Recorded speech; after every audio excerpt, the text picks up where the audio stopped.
New tonight, a new Kentucky-wide title and registration system. You've been hearing us talk about it. It is known as CAVIS, has been causing headaches since it was implemented in January. Tonight, we're hearing concerns about this system's problems for people who are undocumented, but they're waiting to become citizens.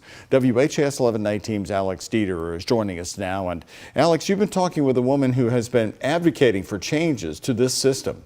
Yeah, Doug. Well, some people who own businesses, homes, and have paid taxes on their cars for years are now struggling to renew their car titles. And while the issue started before CAVIS, the new system does put limits on the type of identification accepted for car titling and registration.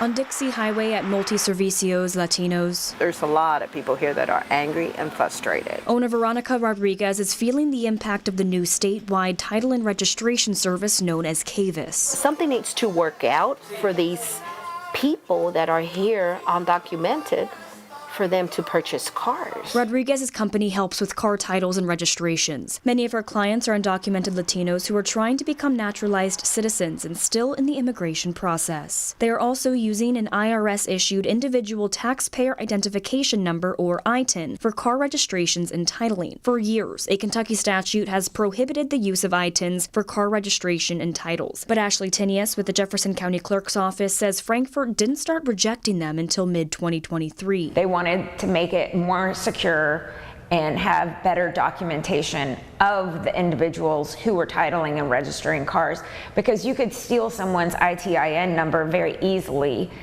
as opposed to a social security number. Also recently, the Kentucky Transportation Cabinet became tougher with the statute implementation. While ITINs were rejected for car titles before, the start of CAVIS in January was the last stop for ITINs accepted for car titles. It's been in effect for years, and they were still getting the ITIN number. They were still using the ITIN number. So that's something that Frankfort failed on that, because it directly says you can't use an ITIN number, but they've been using it all this time. If they use the individual taxpayer identification number in the past, that just does not work under CAVIS. It is not considered secure. Frankfort now only accepts Social Security numbers and Kentucky IDs for car titling, identification that Rodriguez says is hard for her clients to obtain. Some people, they can't take out a Kentucky ID because they're still in process with immigration, leaving her hands tied. These people have been paying taxes for that vehicle for years. All they want to do, if they can't renew, they need the title so they can sell it. At the moment, titles are getting turned down. Before this new system, did you have this many rejections? Oh, no. Never.